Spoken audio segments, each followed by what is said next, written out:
அன்பான மாணவர்களே, நாம் இன்றைய தினம் டிரான்சிஸ்டர்கள் என்பதனை பற்றியும் அதனுடைய பிஎன்பி என்பிஎன் வகையிலே அதனுடைய சிறப்பு வரைகள் கேரக்டரிஸ்டிக்ஸ் ஆஃப் டிரான்சிஸ்டர்ஸ் என்பதனை பற்றி அறிந்து கொள்ள இருக்கின்றோம்.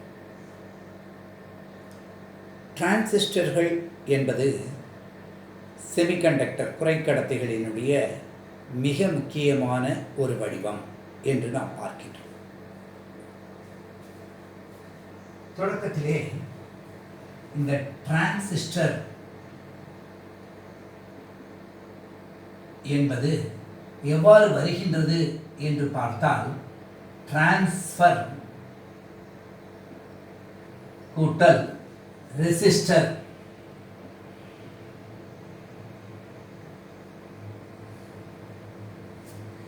இந்த டிரான்சிஸ்டர் என்பதனுடைய மிக முக்கியமான பண்பு பெருக்கியாக ஆம்பிளிஃபிகேஷன் என்பதனை நாம் பார்க்கிறோம். அதுதான் ஆசிலேட்டராகவும் பயன்படுத்துகிறோம். ஆம்பிளிஃபையனுடைய ஒரு வகையினை அலையியற்றி ஆசிலேட்டர் என்று குறிப்பிடுகின்றோம். பின்னாடி எப்படி டயோடு என்பது ஒரு திருத்தியாக செயல்படுகின்றதோ, ஒரு மாறு திசை மின்னோட்டத்தை இருபுறமும் அலைகின்ற மின்னோட்டத்தினை ஒரு திசையிலே அலைவருகின்ற மின்னோட்டமாக மாற்றுவதற்கு திருத்தியாக பயன்படுத்துகின்றோமோ, அதுபோல டிரான்சிஸ்டர் என்பது ஒரு பெருக்கியாக செயல்படுகின்றது.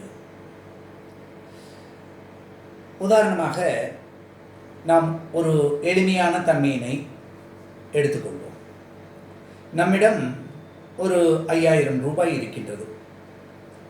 அந்த பணத்தினை ஒரு பெட்டியிலே போட்டு வைத்து பீரோவிலே வைத்திருந்தோம் என்றால், எத்தனை வருடங்கள் கழித்து எடுத்து பார்த்தாலும் அந்த போட்டு வைத்திருந்த பணம் 5000 ரூபாய் தான் இருக்கும். அந்த அமைப்பிலே எந்த மாற்றமும் இல்லை. ஆனால் நாம் ஒரு வங்கி கணக்கு, பேங்க் அக்கவுண்ட் ஒன்றை ஓப்பன் செய்து அந்த வங்கி கணக்கிலே இந்த 5000 ரூபாயை முதலீடு செய்து வந்தால், அங்கும் அவர்கள் வாங்கி இவ்வாறு தான் வைத்துக் கொள்கின்றார்கள். ஆனால் நமக்கு தெரியாமலேயே நமது பணம் பல்வேறு வழிகளிலே பயன்பட்டு அதன் காரணமாக ஒரு 2 வருடங்கள் 3 வருடங்கள் முதிர்ச்சி எவ்வளவு காலத்திலே இருக்கின்றதோ அந்த முதிர்வு காலத்திலே நமக்கு அதிகமான தொகையானது கிடைக்கின்றது. அந்த பணம் பல்கி பெருகுகின்றது. சில அறிவுசால் பெரியோர்கள் குழந்தைகள் பிறக்கும் வயதிலேயே அவர்களுக்காக சிறுக சிறுக சேமித்து அதனை நீண்ட நெடிய வைப்பீடாக டெபாசிட்டாக வைத்திருப்பார்கள். அது 20-21 வயதிலே மாணவன் அல்லது மாணவி பெரிய கல்லூரியிலே அல்லது பல்கலைக்கழகங்களே படிக்க செல்லும் பொழுது 1 லட்சம் ரூபாய் முதலீடு செய்திருந்தாலே அது ஏறத்தாழ 30-40 லட்சம் ரூபாய் வரையிலும் நமக்கு கிடைக்கக்கூடியதாக அமைகின்றது. இதற்கு பல்வேறு விதத்திலே வங்கிகள் பெயரிடுகின்றன. 20 ஆண்டுகள் 21 ஆண்டுகளுக்கு முதிர்ச்சியடைய காலமாக வைக்கும் பொழுது பல்கி பெறுவதை பார்க்கின்றோம். எதனால் என்று பார்த்தால், நமது பெட்டியிலே இருக்கின்ற பணத்தினை நாம் எப்பொழுது வேண்டுமானாலும் எடுத்து செலவழிக்கக்கூடிய அமைப்பிற்கு, ஆனால் வங்கியிலே இருக்கக்கூடிய அமைப்பிற்கு இத்தனை காலம் லாக்டவுன் பீரியட் என்று இருக்கின்றது. மேலும் நம்ம குறிப்பிட்ட அளவு தான் எடுக்க முடியும். இவ்வாறு எவ்வளவு வேணுமானாலும் நம்ம கணக்கில் செலுத்த முடியும். ஆனால் திரும்பி எடுக்கக்கூடியதற்கு பல ரெஸ்ட்ரிக்ஷன் கொடுக்குறாங்க. அதாவது முதலீட்டு பகுதியிலே டிரான்ஸ்ஃபர் இருக்கின்றது, வெளியீட்டு பகுதியிலே ரெசிஸ்டர் இருக்கின்றது. இது நதிகளிலே கூட பார்த்தோம்னா அணைக்கட்டு பகுதிகளுக்கு பல்வேறு பகுதிகளிலிருந்தும் பீடபூமி பகுதிகளிலிருந்து பிளைன்ஸிலிருந்து நீரானது வந்து சேகரிக்கப்படுகின்றது. ஆனால் குறிப்பிட்ட வழியாக குறிப்பிட்ட காலங்களிலே தான் அணைக்கட்டிலிருந்து நீரானது திரும்பி விடப்படுகிறதன் காரணமாக தேங்கி இருக்கின்ற நீர் அதனுடைய ஆற்றல் அதிகரித்து நமக்கு பெரும ஆற்றல் மதிப்புடையதாக பயன் அளிக்கக்கூடியதாக நமக்கு அந்த அணைக்கட்டிலிருந்து கிடைக்கின்றது.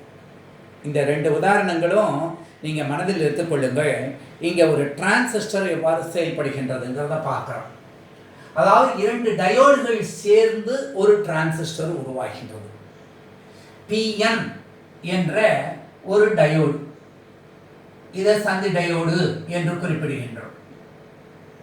இதே போன்று மற்றொன்று டயோடு எடுத்துக்கிறோம், PN என்ற டயோடு. உங்களுக்கு பி வகை குறைக்கடத்தி, என் வகை குறைக்கடத்தி இதில் எவ்வாறு செயல்படுகிறது என்பதை பற்றியெல்லாம் நம்ம விளக்கி இருக்கின்றோம். இப்போ இந்த 2 டயோடுகளை சூட்டபிளாக சேர்க்கின்றோம். 3 அடிப்படை பண்புகள் உடையதாக இருக்கக்கூடியது நமக்கு ஒரு டிரான்சிஸ்டர். அப்போ அது எவ்வாறு அமைகின்றது? இந்த N வகை குறைக்கடத்தி இந்த N வகை குறைக்கடத்தியின் மேலே இருந்து இவ்வாறு PNP என்பதாக அமைய முடியும். அல்லது P வகை குறைக்கடத்தி P வகை குறைக்கடத்தின் மீது படிந்து இது நமக்கு NPN என்பதாக அமைய முடியும். ஆக டயோடு என்பதிலே 2 கூறுகள் மட்டுமே, பகுதிகள் மட்டுமே இருக்கின்றது. அதற்குண்டான ஒரு குறியீட்டினை நாம் இவ்வாறு P என்பது பாயிண்டிங் இருக்கின்றோம், இவ்வாறு இருக்கக்கூடியதை N என்று குறிப்பிடுகின்றோம். இது சந்தி டயோடை குறிக்கக்கூடியதாக இருந்தது. சரி, இதுல இந்த பகுதிக்கு பேஸ் என்று பெயர், அதாவது அடிவாய் என்று குறிப்பிடுகின்றோம். இதனுடைய அமைப்பின் மீது தான் மற்ற 2 இருக்கின்றது. இந்த பகுதியில் இருக்கக்கூடியதற்கு, அதாவது இடதுபுறத்தில் இருப்பது எமிட்டர் என்று குறிப்பிடுகின்றோம். எமிட்டர் என்பதை நாம் உமிழ்ப்பான் என்று சொல்கின்றோம்.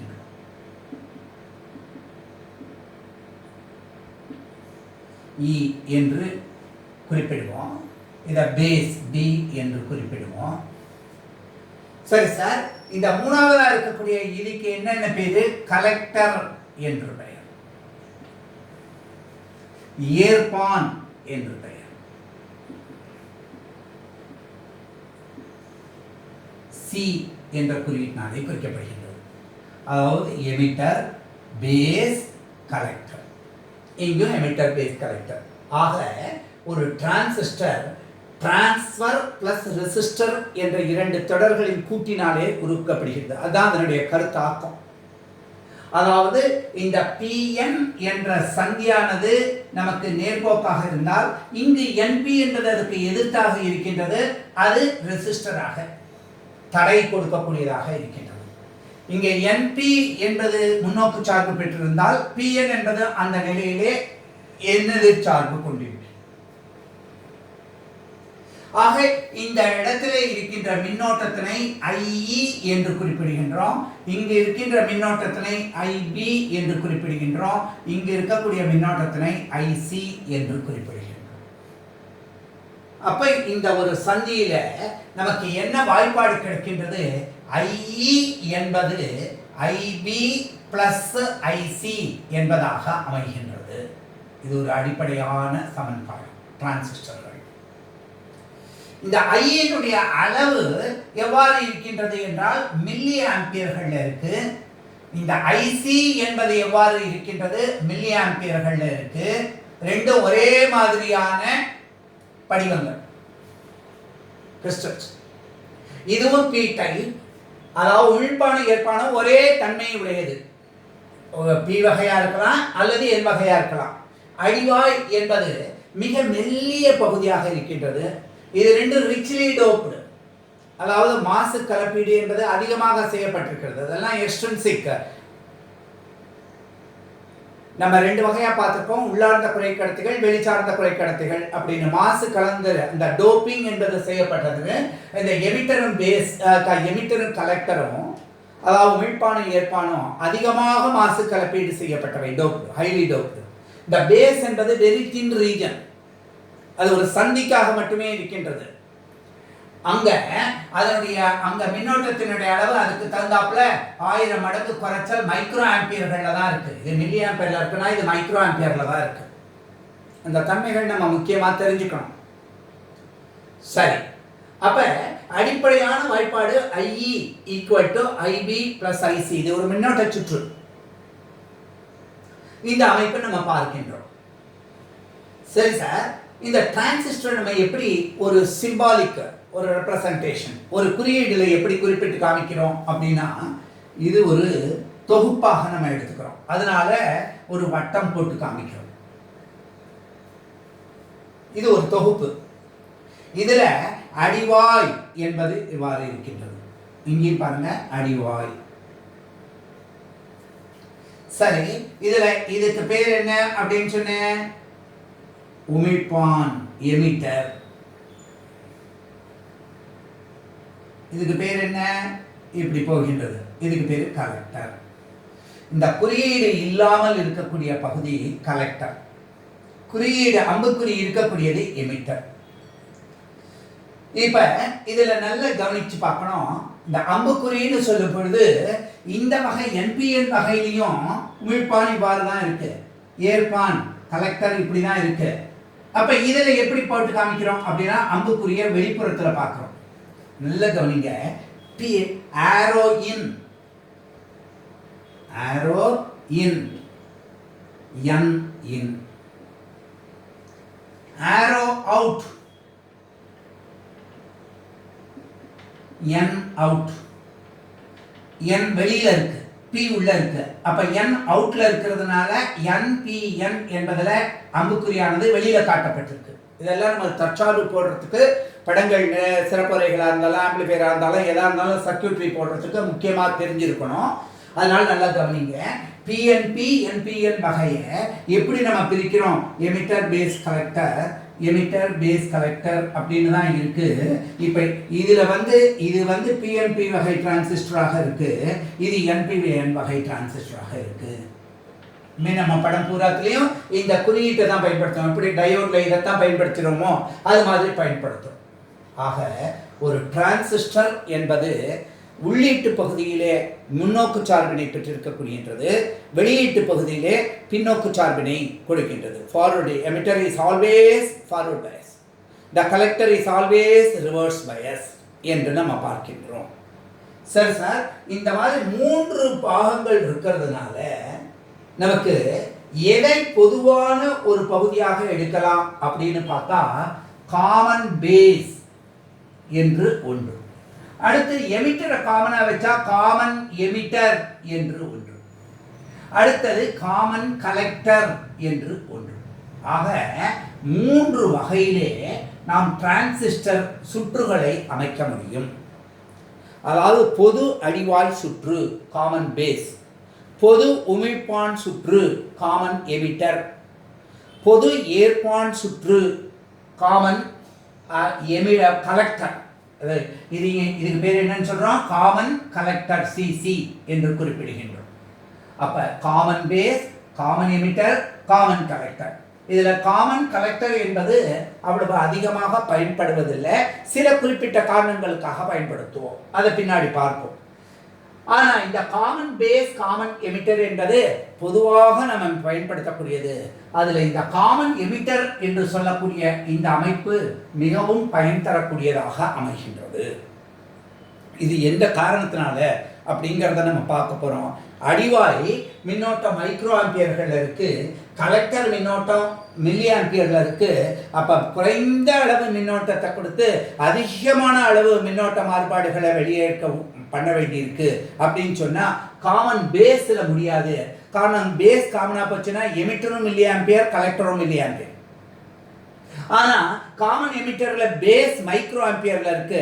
அப்ப உள்ளீட்டுல கொடுக்கக்கூடிய மின்னோட்ட செய்கைகளின் மாறுபாடுகளுக்கு தகுந்த வெளியீட்டில் கிடைக்கக்கூடிய மின்னழுத்த வேறுபாடுகளின் மாறுபாடுகள், மின்னோட்ட மாறுபாடுகள், மின்னழுத்த வேறுபாடு மாறுபாடுகளை பார்க்கும்போது அது அதிகமாக இருப்பதனால அதுல கிடைக்கக்கூடிய நமக்கு பெருக்கு திறன், ஆம்பிளிஃபிகேஷன் ஃபேக்டர் மிக அதிகமாக இருக்கின்றது. அதாவது இதனால கிடைக்கக்கூடிய ஆம்பிளிஃபிகேஷன் ஃபேக்டர் ஆல்ஃபா என்றும் இதனால வரக்கூடியதை நம்ம பீட்டா என்றும் எடுத்து பார்த்தா இந்த பீட்டா மதிப்பானது ஆல்ஃபாவை காட்டிலும் மிக அதிகமாக இருக்கின்றது. நம்ம இந்த தொகுப்புல அந்த பீட்டா என்பதனுடைய மதிப்பு, ஆல்ஃபா என்பதனுடைய மதிப்பு, இவற்றுக்கு இடையிலுள்ள தொடர்புகள் எல்லாவற்றையும் நம்ம பார்க்க இருக்கின்றோம். ஆக ஒரு டிரான்சிஸ்டர் என்பது டிரான்ஸ்ஃபர் கூட்டல் ரெசிஸ்டர், டிரான்சிஸ்டர் என்பதாக அமைந்து வந்த ஒரு மதிப்பு. உள்ளீட்டு பகுதியிலே அனுமதிக்கின்றது, வெளியீட்டு பகுதியிலே எதிர்க்கின்ற மின் எதிர்ப்பு அதிகரிக்கின்றது. எப்ப இவ்வாறு இருக்கின்றதோ அப்பயே நம்ம அங்க கண்டுபிடிக்க வேண்டிய அமைப்புகள்லாம் என்னன்னு பார்க்கலாம். சாதாரணமாக ஒரு டேங்க் இருக்கு அப்படின்னு சொன்னா அதுல தண்ணீரை சேகரிக்கணும். அதுலேருந்து பைப்பு டெலிவரி டியூப்ஸ் டெலிவரி பைப்புகள் போட்டு அங்கங்கே நம்ம பைப்பு குழாய்கள்லாம் வச்சுருந்தோம் அப்படின்னு சொன்னால், இப்போ இதில் சோதனை செய்ய பார்க்கும்போது நம்ம என்ன செய்வோம், அந்த சேமிக்கக்கூடியதில் லீக்கேஜ் ஏதாவது இருக்கா டேங்க்லன்னு பார்ப்போம். அதே சமயத்தில் டெலிவரியில் அடைப்பு இருக்கா அப்படின்னு பார்ப்போம். அது மாதிரி உள்ளீடு அனுமதிக்கணும், ஆனால் நம்ம அங்கே இன்புட் ரெசிஸ்டன்ஸ் உள்ளீடு மின்தடை அப்படிங்கிறத கண்டுபிடிப்போம். வெளியீட்டு பகுதியில் அது எதிர்க்கணும், ஆனால் அவுட்புட் அட்மிட்டன்ஸ் ஒய்ஓ என்று நம்ம கண்டுபிடிப்போம். ஆக இந்த பகுதிகளை இதனுடைய சிறப்பு வரைகளை பற்றி நம்ம பார்க்கும் பொழுது இந்த தன்மைகள் மேலும் நன்றாக குறிப்பிடும். அதை நம்ம இப்போ தொடர்ச்சியாக பார்க்கலாம். ஆக இப்போ உங்களுக்கு நல்லா தெரிஞ்சிருக்கோம் ஒரு பிஎன்பி மற்றும் என்பிஎன் வகை டிரான்சிஸ்டரில் எவ்வாறு நம்ம இதை எடுத்துக்கொண்டிருக்கின்றோம் அப்படின்னு சொல்லிட்டு, இப்போ முதல்ல ஒரு பொது அடிவாய் சுற்று எடுத்துப்போம். காமன் பேஸ் அப்படிங்கிறத எடுத்துப்போம். பிஎன்பி டிரான்சிஸ்டர் எடுத்துப்போம். அதுலேருந்து நம்ம அதனுடைய சிறப்பு வரைகள்லாம் எவ்வாறு வரையறுக்கப்படுகின்றது, அதற்குண்டான சுற்று எவ்வாறு போடுகின்றோம் அப்படிங்கிறத எல்லாம் கவனிக்கலாம். சற்று கவனமாக பாருங்க. எளிமையான பகுதி தான். அதாவது நம்ம என்ன எடுத்துக்கிறோம் அப்படின்னு கேட்டால், ஒரு பொது அடிவாய் சுற்று காமன் பேஸ் என்ன டிரான்சிஸ்டர், பிஎன்பி டிரான்சிஸ்டர். இதை என்பிஎனுக்கும் நீங்க போட்டு பார்க்கலாம். இப்போ அதை எப்படி போடுறோம்னு பாருங்க. முதல்ல டிரான்சிஸ்டர் படம் தான் போடணும். அப்போ பொது அடிவாய் அப்படின்னா அந்த அடிவாய் பேஸுங்கிறத எடுத்தாச்சு. சரி சார், இதுலேருந்து என்ன இருக்கு, ஒரு எமிட்டர் வருகின்றது, இந்த இடத்துக்கு ஒரு கலெக்டர் வருகின்றது. இது எமிட்டர் உமிழ்ப்பான், இது கலெக்டர் ஏற்பான் அப்படின்னு கொடுத்துருக்கோம். இது என்ன வகை சொல்லியிருக்காங்க, பிஎன்பி, என் இன், அப்ப ஆரோ மார்க் இன். இவ்வளவுதான். இப்ப இது பி வகை குறைக்கடத்தியா இருக்கு, இது என் வகை குறைக்கடத்தியா இருக்கு, இது பி வகை குறைக்கடத்தியா இருக்கு. சரி சார், நமக்கு என்ன ரூல் கொடுத்திருக்காங்க, உள்ளீடு நேர் போக்கு சார்பு பெற்றிருக்கணும். Emitter is always forward bias, collector is always reverse bias. EFB emitter forward bias, collector reverse bias. EFB CRB இந்த அமைப்புகளை நம்ம ஞாபகம் வச்சுக்கணும். Forward bias. இப்போ முன்னோக்கு சார்புனா என்ன, அந்த வகை கடத்தி குறைக்கடத்தி அந்த வகை மின்னழுத்த மூல சார்புடன் சேர வேண்டும். அதாவது இது பி வகை அப்படின்னா நல்லா கவனிச்சு பாருங்க. பேட்டரியினுடைய மின்கல அடுக்கினுடைய பாசிட்டிவ் கூட சேர்க்கணும். சரி, எப்பொழுதுமே மின்கல அடுக்கில் பெரிய கோடு பாசிட்டிவ், இது நெகட்டிவ். இந்த அமைப்பு எதனை கொடுக்கக்கூடியதாக இருக்கிறது, இப்ப எமிட்டருக்கு கொடுக்கக்கூடியதாக இருக்கிறதுனால VEE என்று குறிப்பிடுகின்றோம். சரி, இந்த மின்கல அடுக்க ஒரு மின்தடை மாற்றியோட கொடுக்கிறோம். ஏன்னா இதுல இருக்கிற மொத்த மின்னழுத்த வேறுபாடையும் கொடுக்கல, நமக்கு தேவையான அளவு கொடுப்பதற்காக இவ்வாறு எடுத்துக்கிறோம். இதுல மேலே இருக்கக்கூடிய இந்த தொடுப்பான், இந்த சாவி இந்த இடத்துல இருக்கு. இதனுடைய பொசிஷனுக்கு தகுந்தாப்புல இந்த மின்னழுத்த வேறுபாடு இங்க கிடைக்க போகின்றது. அப்ப இந்த பகுதி பிளஸ்லேருந்து இந்த பகுதியானது எடுத்து செல்லப்பட்டு இந்த எமிட்டர் கூட இணைக்கப்பட்டிருக்கு. இந்த நெகட்டிவ் அப்படியே எங்க சேர்ந்திருக்கு, இங்க பி கூட. அப்ப பாருங்க, இந்த சந்தி எமிட்டர் பேஸ் ஜங்ஷன் அப்படிங்கிறது பி வகை பாசிட்டிவ் கூடவும் என் வகை நெகட்டிவ் கூடவும் இணைக்கப்பட்டிருக்கு. அப்ப இதை ரியோஸ்டேட் 1 RH1 மின்தடை மாற்றி என்று சொல்றோம். இதை மின்பூரம். சரி சார், உடனே இதுல நம்ம என்ன தெரிஞ்சுக்கணும் அப்படின்னு கேட்டா, இது வழியா போகக்கூடிய மின்னோட்டம் என்ன அப்படின்னு பாக்குறோம். அதுக்கு இந்த எமிட்டர் அப்ப என்ன மில்லியமீட்டர் ஒன்றை சேர்க்கிறோம். அப்ப இங்க கிடைக்கக்கூடியது என்னவா இருக்கு, IE என்பதா இருக்கு. இவ்வாறு குறிப்பிட்டு காமிக்கிறோம். அப்ப எப்பொழுதுமே பிளஸ்லேருந்து இப்படி போறதுனால நமக்கு இவ்வாறு இந்த குறியீடு அமைகின்றது, இந்த IE மதிப்பு. சரி சார், இது மின்னோட்ட மதிப்பு. இப்ப எமிட்டருக்கும் பேஸ் அடிவாய்க்கும் உமிழ்ப்பானுக்கும் அடிவாய்க்கும் நடுவில் இருக்கக்கூடிய மின்னழுத்த வேறுபாடு என்ன, அதற்காக இந்த இடத்துக்கு நம்ம ஒரு வோல்ட் மீட்டர் போடுறோம். மின்னழுத்த வேறுபாடு அளக்கக்கூடிய கருவி என்ன? வோல்ட். அது ஈக்கும் பிக்கும் நடுவில் இருக்கக்கூடிய எமிட்டர் பேஸில் இருக்கக்கூடிய மின்னழுத்த வேறுபாடு குறிக்கின்றது. அப்போ இது மைனஸ் ப்ளஸ். கால்வானோமீட்டரை தவிர அம்மீட்டரோ வோல்ட்மீட்டர்லையோ மேலே சேப்பு கருப்பு அல்லது சேப்பு பச்சை அல்லது சேப்பு நீல குறியீடுகள் இருக்கிறதா இருக்கும். ப்ளஸ் மைனஸோடு இருக்கும். அந்த ப்ளஸ் மைனஸ் கரெக்டாக நம்ம இதை போடணும். ஏன்னா ப்ராக்டிக்கல்லையும் இந்த அமைப்புகள் இருக்குது. அப்போ இந்த அமைப்பு இருக்குது. இந்த பகுதியை பொதுவாக நம்ம என்னன்னு சொல்கிறோம்? உள்ளீட்டு பகுதி அப்படின்னு சொல்கிறோம். இன்புட் ரீஜன் அப்படின்னு சொல்கிறோம். சரி சார், இதற்கு அடுத்தது நம்ம என்ன எடுத்துக்கிறோம்? வெளியீட்டு பகுதியை எடுத்துக்கிறோம். அந்த வெளியீட்டு பகுதியில் கலெக்டர் என்ன செய்ய வேண்டியிருக்கு? ரிவர்ஸ் பயஸ். ரிவர்ஸ் பயஸ்னா இது பி வகை, அதனால மைனஸ் கூட சேர்க்க வேண்டியிருக்கு. Minus plus minus plus minus plus என்பதாக இருக்கின்றது. அப்ப இதுக்கு என்ன மின்மூலத்துக்கு பேரு? விசிசி. கலெக்டருக்கு கொடுக்கக்கூடிய பயஸ், அதனால விசிசி. இங்க எமிட்டருக்கு கொடுக்கறதுனால விஇஇ. சரி சார், அப்ப இது மைனஸ் இது பிளஸ் அப்படின்னு எடுத்தா இந்த இடத்துலையும் ஒரு மின்தடை மாற்றியை இப்படி கொண்டு வரும். இந்த மின்தடை மாற்றியை கொண்டு வந்து இந்த இதை கொண்டு வந்து இது கூட சேர்த்துட்டோம். அப்ப இங்க இருக்கக்கூடிய குறியீடு இதை ரியோஸ்டட் 2 என்று குறிப்பிடுகின்றோம். மின்தடை மாற்றி இந்த மதிப்பை இந்த கலெக்டர் கூட நம்ம இப்படி சேர்த்துருக்கோம். நல்ல கவனிங்க.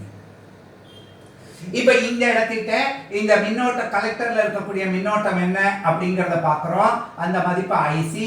இதுவும் மில்லி ஆம்பியர்ல இருக்கு. இங்க மைனஸ் இங்க பிளஸ். அப்ப இந்த டைரக்ஷனும் இப்படி இருக்கு. ஏன்னா இது மைனஸ் குறி கொடுப்பறதுனால கரண்ட் எப்பவுமே பிளஸ்ல இருந்து மைனஸ். எலக்ட்ரான்கள் மைனஸ்ல இருந்து பிளஸ்க்கு போகும். மின்னோட்டம் அதுக்கு ஆப்போசிட். ஞாபகம் வச்சுங்க. இது மில்லி ஆம்பியர்ல இருக்கு. இதுவும் மில்லி ஆம்பியர்ல இருக்கு. சரி சார், இந்த கலெக்டருக்கும் பேஸுக்கு நடுவில் இருக்கக்கூடிய மின்னழுத்த வேறுபாடு என்ன? அதை வோல்ட் மீட்டர்ல அளக்கிறோம். அது விசிபி என்பதாக அறியப்படுகின்றது.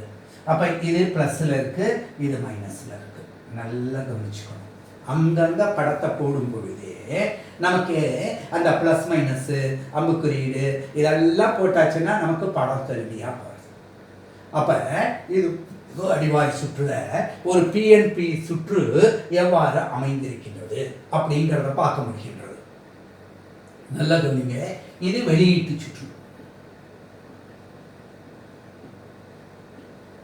அவுட்புட். இதுக்கு பேர் என்ன பேரு? இன்புட், உள்ளீடு என்பதாக இருக்கு. அப்ப இதுதான் ரொம்ப முக்கியமான. இப்ப உள்ளீட்டுக்கும் வெளியீட்டுக்கும் உள்ள தொடர்பை நம்ம டிரான்ஸ்ஃபர்.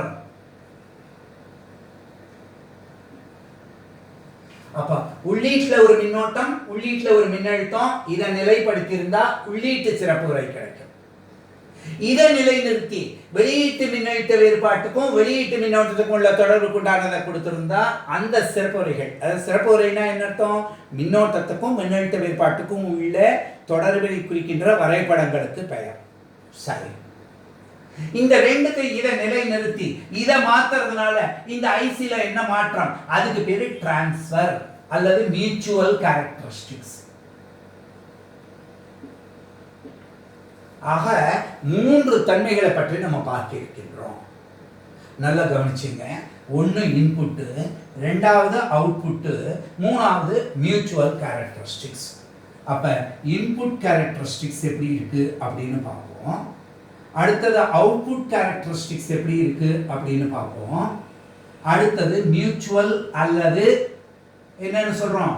டிரான்ஸ்ஃபர் கேரக்டரிஸ்டிக்ஸ் எப்படி இருக்கு அப்படின்னு பார்ப்போம். எப்படி சார் எதை கொண்டு இவற்றை நிர்ணயிக்கிறோம் அப்படிங்கிறத கவனி. அதாவது 2 இருக்கு அப்படின்னா 2 பேர் பேசுறாங்கன்னா நம்ம எப்படி பேசுறோம்? பொதுவா இருக்கிறவங்க நீ கொஞ்ச நேரம் இருந்து ஒருத்தரை நிலைநிறுத்தி அடுத்தவங்க கிட்ட பேசுறோம், அப்புறம் அவரை நிலைநிறுத்தி இவர்கிட்ட நம்ம பேசுறோம். அது போன்றுதான் இந்த கருவியில என்ன ஏற்படுகின்றது? முதல்ல விசிபி kept constant. இதை நிலைப்படுத்திட்டோம் விசிபியை. இப்ப விஇபிக்கும் வர்சஸ் ஐபி ஐஇ, இங்க இருக்கிறது என்ன? ஐஇ. இதுதான் உள்ளீட்டு சிறப்பு வரை அப்படின்னு கிடைக்குது. அப்ப அந்த வரைபடம் போட்டா எப்படி சார் கிடைக்கும்? வரைபடம்ங்கிறது என்ன? எக்ஸ் அச்சுலையும் ஒய் அச்சுலையும் எடுத்துக்கணும். எப்பொழுதுமே மின்னழுத்த வேறுபாடு அப்படின்னு சொல்லக்கூடியது VEB வோல்ட்டுகள்ல குறிக்கப்படக்கூடியது.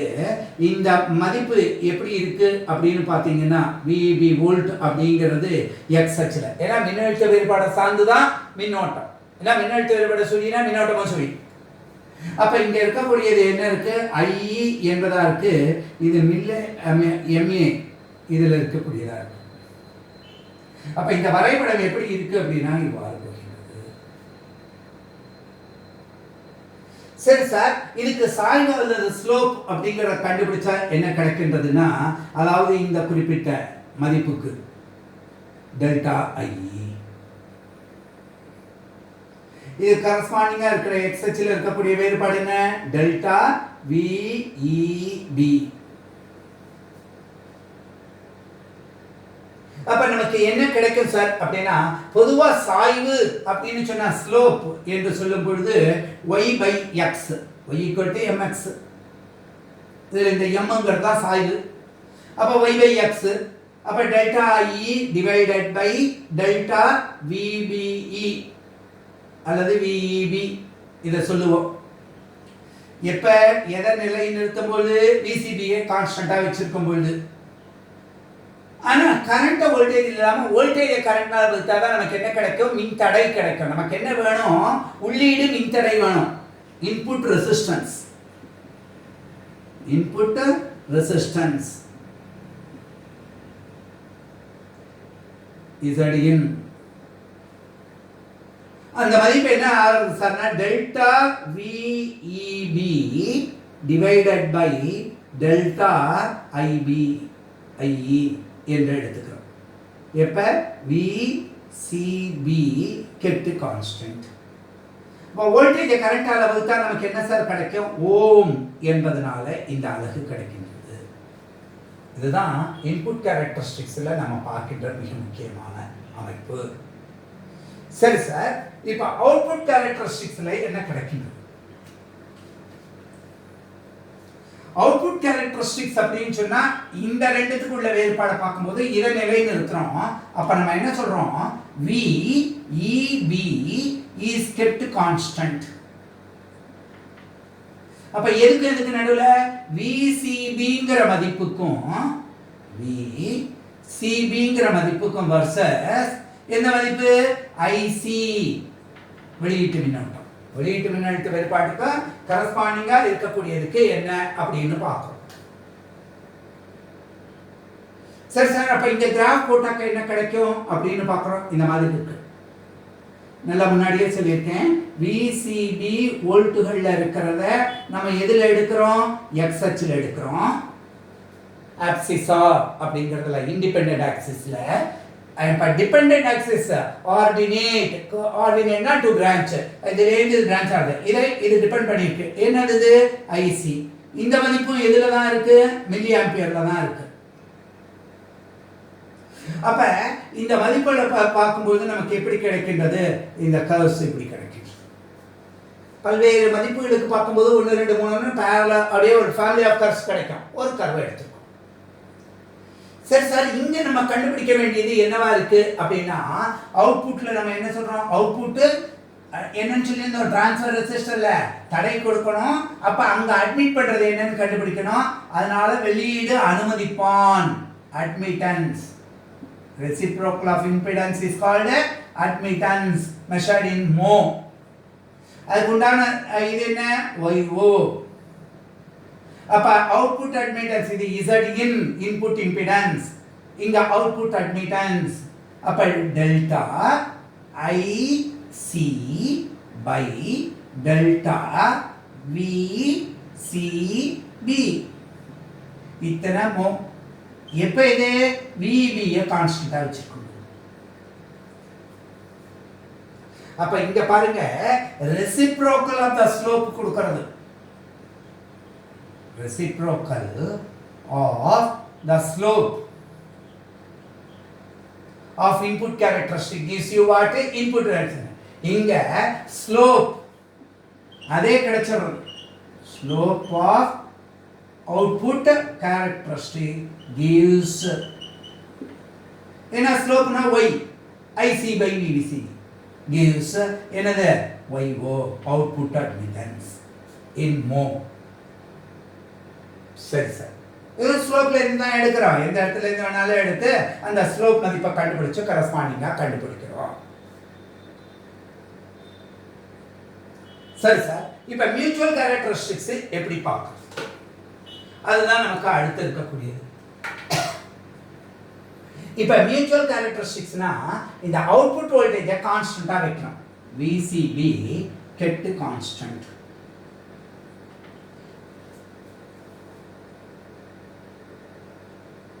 அப்ப இதுல பாருங்க, நம்ம என்ன பார்க்க போறோம் அப்படின்னா, இந்த மாறுபாடுகளுக்கு கரஸ்பாண்டிங்கா இது என்ன மாறுபாடுகள் வரும், அதாவது IE versus IC. இதுக்குள்ள தொடர்பு என்ன, ரொம்ப முக்கியமானது. இந்த IE மாறுபாட்டுக்கு தகுந்தாப்புல இந்த ஜங்ஷன்ல ஏற்படுற மாறுபாடுகள்னால இந்த வெளியீட்டு பகுதியில மின்னோட்டம் மாறுபாடு ஏற்படுகிறது. அதனால்தான் அந்த மின்னோட்ட பெருக்கி எண் கரண்ட் ஆம்பிளிஃபிகேஷன் ஃபேக்டர் அப்படிங்கிறத பார்க்க போறோம். அப்ப அந்த மதிப்பு எப்படி இருக்கு, அந்த படம் எப்படி வரைபடம் வர்றது அப்படின்னு பார்த்தா, அதாவது எதனை சார்ந்து IE சார்ந்து IC மதிப்புகள், இதுவும் மில்லி ஆம்பியர்ல இருக்கு, இதுவும் மில்லி ஆம்பியர்ல இருக்கு. இது இந்த திசையிலே முன்னேறுகின்றது, இது இந்த திசையிலே முன்னேறுகின்றது, நமக்கு நேர்கோடு கிடைக்கிறது.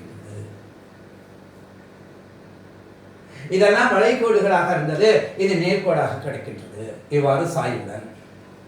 அப்ப இதுல இந்த சாய்வை எடுத்தோம்னாக்கா நமக்கு என்ன கிடைக்கின்றது, இது டெல்டா IC என்றும் இது டெல்டா IE என்றும் எடுத்துக்கிறோம். உள்ளீட்டு மின்னோட்ட மாறுபாடு, வெளியீட்டு மின்னோட்ட மாறுபாடு. அப்ப நமக்கு கிடைக்கக்கூடியது என்ன, பெருக்குத்திறன், பெருக்கியன், மின்னோட்ட பெருக்கியன், current amplification factor, current amplification factor alpha equal to delta IC. வெளியீட்டு மின்னோட்ட மாறுபாட்டுக்கும் எதன் காரணமாக ஏற்பட்டது, டெல்டா IE காரணமாக. சார் சார் இதுக்கு அழகு ஏதாவது இருக்குமா, இருக்காது. ரெண்டு ஓரினமான தன்மையா இருக்கிறதுனால இதுக்கு என்ன இல்லை, அழகு இல்லை. அப்ப நமக்கு ரொம்ப முக்கியமான பண்புகள் இதிலிருந்து கிடைச்சிருக்கு. அப்ப ஆல்பா என்பதனுடைய மதிப்பை நம்ம எப்படி கண்டுபிடிச்சிருக்கோம் அப்படின்னு சொன்னா, delta IC by delta IE என்று கண்டுபிடிச்சிருக்கோம். இது ஒரு முக்கியமான வாய்ப்பாடு. ஆக ஒரு பொது அடிவாய் சுற்றுல நமக்கு இத்தகைய அமைப்புகள் ஏற்பட்டிருக்கு அப்படிங்கிறத பார்த்தோம். இப்போ சீக்கிரமாக நம்ம இதையே பொது உமிழ்ப்பான் சுற்றுல எவ்வாறு அமைகின்றது அப்படிங்கிறத பார்க்கலாம். அதாவது எந்த ஒரு வடிவில் இருந்தாலும் இந்த அடிப்படை பண்புகள் நீங்க தெரிஞ்சுக்கிட்டீங்கன்னா, இந்த சர்க்கியூட்லாம் எலக்ட்ரானிக் சர்க்கியூட் போடுறதோ விளக்கம் எழுதுறதோ ரொம்ப ரொம்ப ஈஸி. சிறப்பு வரைகள்னா என்னன்னு நான் சொன்னேன், மின்னழுத்த வேறுபாட்டுக்கும் அது சார்ந்த மின்னோட்டத்துக்கும் உள்ள தொடர்பினை குறிக்கும் வரைபடங்கள். சரி சார், இப்போ இந்த அமைப்புகளில் மேற்கொண்டு என்ன கிடைக்கின்றது, இப்போ இந்த பொது அடிவாய் அப்படிங்கிறதுக்கு பதிலாக பொது உமிழ்ப்பான் அப்படிங்கிறத பார்க்கணும். அப்படின்னா என்ன சார் அர்த்தம், காமன் எமிட்டர். இப்போ இதில் NPN சுற்று எடுத்துக்கிறேன், உங்களுக்கு அந்த படம் போட்டு காமிக்கிறதுக்காக தான். எப்படி இருந்தாலும் ஒன்றா தான் வரப்போகுது, பார்க்க போகிறோம். அப்போ பொது காமன் எமிட்டர் இந்த கான்ஃபிகரேஷன். சரி சார், அப்போ அந்த படத்தை நம்ம எப்படி போட முடியும் அப்படின்னு பார்த்தா, இங்கே கவனிச்சு பாருங்க, இப்படி பேஸ் கொண்டு வந்துட்டு உமிழ்ப்பானை இப்படி எடுத்துக்கிறோம். பேஸ் இங்கே வருது, போன தடவை பேஸ் இங்கே இருந்தது, உமிழ்ப்பான் இங்கே இருந்தது. இந்த கலெக்டர்ங்கிறது இங்கே போய் எப்படி கொடுத்துருக்கோம், இது கலெக்டர், அவ்வளோதான். சரி சார், எமிட்டரில் என்ன இருக்கணும், ஆரோ மார்க் இருக்கணும். இங்கே N எங்கே இருக்கு, அவுட்டு, அப்போ ஆரோ அவுட், அவ்வளோதான். அப்போ இது P, இது அதாவது இது N, இது P, இது N, அவ்வளோதான். N P N.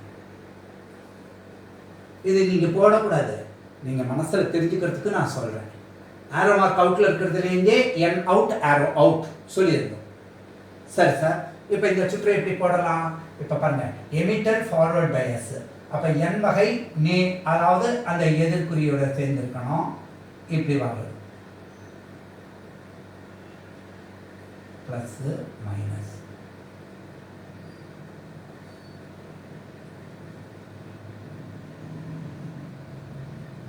அந்தந்த வகை குறைக்கடத்திகள் அந்தந்த வகை மின் அந்த அமைப்புடன் சேர்ந்திருக்கு. ரியோஸ்டட் 1. இது நம்ம என்னன்னு சொல்லியிருப்போம்? விபிபி என்று குறிப்பிட்டிருக்கோம். இப்போ இந்த அமைப்பை எது கூட சேர்த்திருக்கோம்? என், இந்த எமிட்டர் உமிழ்ப்பானுடன் சேர்த்துட்டோம். இதுலேருந்து எங்கே சேர்றது? பி கூட. கவனிச்சுட்டே வாங்க, ரொம்ப சுலபம். இப்போ இந்த இடத்துக்கிட்ட இந்த மின்னோட்டம் கவனிக்கணும். ஐபி என்பது இது மைக்ரோ அம்மீட்டரில் கொண்டு அளக்கப்படுறது. ஐபி என்பதாக இருக்கு, ப்ளஸ்ஸு மைனஸு, அதனால் இதே டைரக்ஷனில் போகிறது. சரி சார், இந்த இடத்துக்கு இதுக்கு நடுவில் இருக்கக்கூடிய மின்னழுத்த வேறுபாடு என்ன? அதை வி, அதாவது வோல்ட் மீட்டர்னால குறிப்பிடுகின்றோம். இப்படி அம்புக்குறி போட்டிருப்போம்.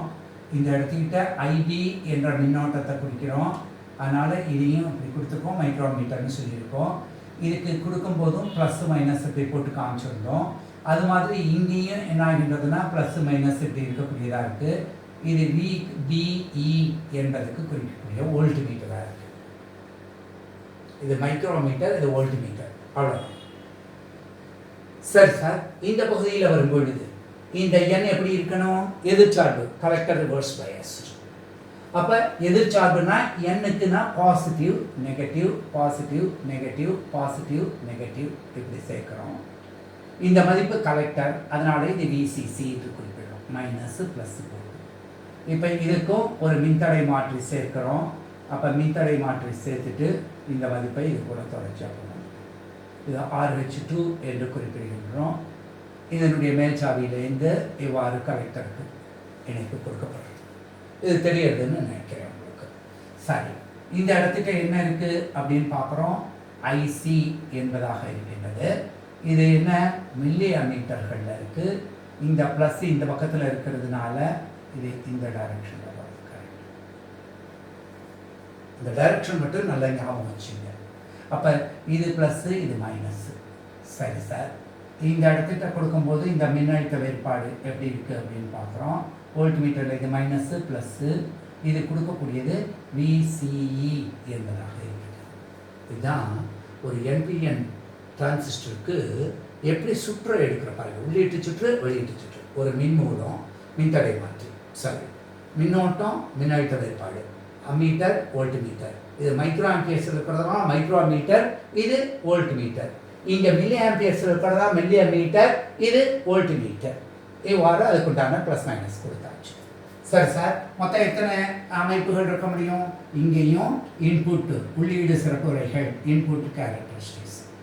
அடுத்தது என்ன இருக்க முடியும்? அவுட்புட்டு கேரக்டரிஸ்டிக், வெளியீடு சிறப்புரைகள். அடுத்தது என்ன இருக்க முடியும்? டிரான்ஸ்ஃபர் அல்லது மியூச்சுவல் டிரான்ஸ்ஃபர் கேரக்டரிஸ்டிக்ஸ் என்று சொல்லக்கூடியது. சரி சார், இப்போ இதில் என்ன? உள்ளீடை பற்றி படிக்கும் பொழுது வெளியீட்டை நிலைநிறுத்தணும். அப்போ விசிஇ இஸ் கெப்ட் கான்ஸ்டன்ட். அதை முதல்ல எழுதணும். அப்போ எதுக்கு நடுவில் இருக்கு? விபிஇல ஏற்படுற மாறுபாடுனால ஐபியில் என்ன மாறுபாடுகள் ஏற்பட்டது அப்படிங்கிறத நம்ம பார்க்குறோம். எப்படி இந்த மேட்ச்ல எல்லாம் 1 வர்சஸ் அனதர்னு போடுறது மாதிரி தான். சரி சார், அப்போ இதனுடைய சிறப்புரைகள் பார்க்கும்போது எப்படி இருக்க போகிறது? அதுவும் இங்கே விபிஇ வோல்டேஜ் ஒரு தடவை எழுதி பழகிட்டீங்கன்னா ரொம்ப சுலபம். இதெல்லாம் அதனால தான் எலக்ட்ரானிக்ஸ் படிக்கிறது. எலக்ட்ரானிக்ஸ்க்கு ரொம்ப மதிப்பு, கவனிக்கணும், புரிஞ்சுக்கணும், ஆனால் ரொம்ப சுலபம். இசிஇ, ட்ரிபிள் இ இதெல்லாம் எடுத்து படிக்கிறாங்களே, கணக்கு தானே தவிர மற்றபடி ரொம்ப ரொம்ப வசதி. அடிப்படையாக இருக்கக்கூடிய கேள்விகள்லாம் ஈஸியாக பாஸ் பண்ணிட்டு போயிடலாம். ஃபெயிலியர் ரேட்டே குறைச்சலங்க. அதிகமான மார்க் வாங்குறதுக்கு நிறைய கணக்கு போட்டு பழகணும். பாஸ் பண்ணுறது எளிமை, ஏன்னா புரிஞ்சுக்கிட்டே போகிறோம், அவ்வளோதான். அப்போ இந்த இது அமைப்பு எப்படி இருக்கப்படுறது? இப்படி ஒரு வளைகோடு இருக்கப்படுது. சரி சார், இந்த இடத்துல நம்ம என்ன கண்டுபிடிக்கிறோம்? இன்புட் இம்பிடன்ஸ் கண்டுபிடிக்கிறோம். அப்ப இன்புட் இம்பிடன்ஸ்னாக்க என்ன அர்த்தம் அப்படின்னு பார்த்தா, இந்த மதிப்பு இது டெல்டா ஐபி அப்படின்னு இருக்க போகிறது. இது என்னவா இருக்க போகிறது அப்படின்னு பார்க்குறோம். டெல்டா விபிஇ, டி சொல்லுவோம், டோ சொல்லுவோம், டெல்டா சொல்லுவோம், எல்லாம் ஒண்ணுதான். இப்போ இசட் இன் அப்படிங்கிறதுக்கு நமக்கு என்ன மதிப்பு இருக்கு அப்படின்னு சொன்னா ரெசிப்ரோக்கல் ஆஃப் த ஸ்லோப் தான் இங்கேயும். அப்ப delta VBE divided by delta IB, இத்தனை ஓ. ஆனா இங்க என்ன நிலை நிறுத்திருக்கீங்க? விசிஇ கான்ஸ்டன்டா வச்சிருக்கோம். இப்படி கோட் போட்டு இப்படி போட்டோம்னா இது நிலை நிறுத்திருக்கோம்னு அர்த்தம். இத்தனை ஓ. அப்ப இது எதனால கிடைச்சது? சாய்வினுடைய தலைகீழ், ரெசிப்ரோக்கல் ஆஃப் த ஸ்லோப்.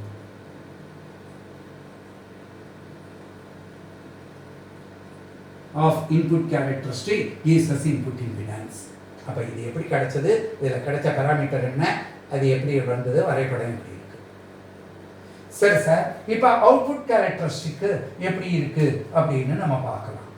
கவனிங்க. அவுட்புட் கேரக்டரிஸ்டிக்ஸ் அப்படிங்கிறதுல இன்புட்டை கான்ஸ்டன்டா வைக்கணும். அப்ப உடனே இங்க என்ன சொல்றோம்? VBE kept constant.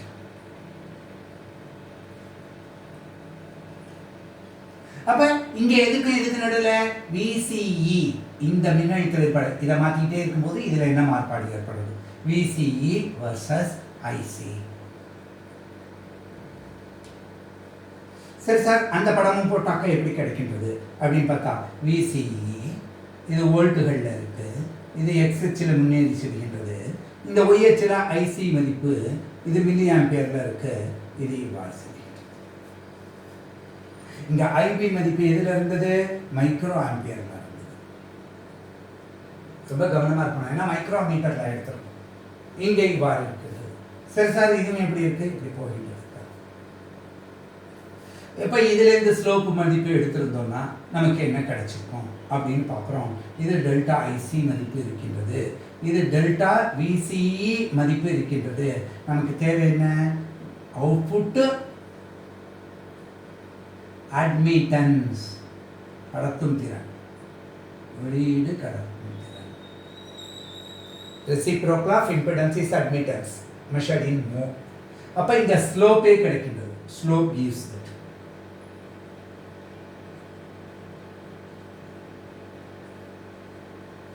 அப்ப வைவோனுடைய மதிப்பு என்ன சார் அப்படின்னு கேட்டா, output admittance YO equal to என்னன்னு எழுதுறோம், ஈக்குவல் டு டெல்டா ஐசி.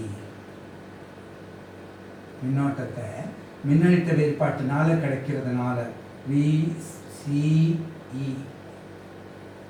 இத்தனை எதனால கிடைச்சது? VBE மதிப்பை கான்ஸ்டன்டா வச்சதுனால கிடைச்சது. சரி சார், இங்க டிரான்ஸ்ஃபர் கேரக்டரிஸ்டிக்ஸ் எப்படி அமைகிறது அப்படின்னு பார்க்கணும். இங்க டிரான்ஸ்ஃபர் கேரக்டரிஸ்டிக்ஸ் அப்படிங்கிறது IB வர்சஸ் IC. அப்ப இதுக்கு எதை நிலைநிறுத்துறோம்? வெளியீட்டு மின்னழுத்தத்தை நிலைநிறுத்துறோம், கான்ஸ்டன்ட்.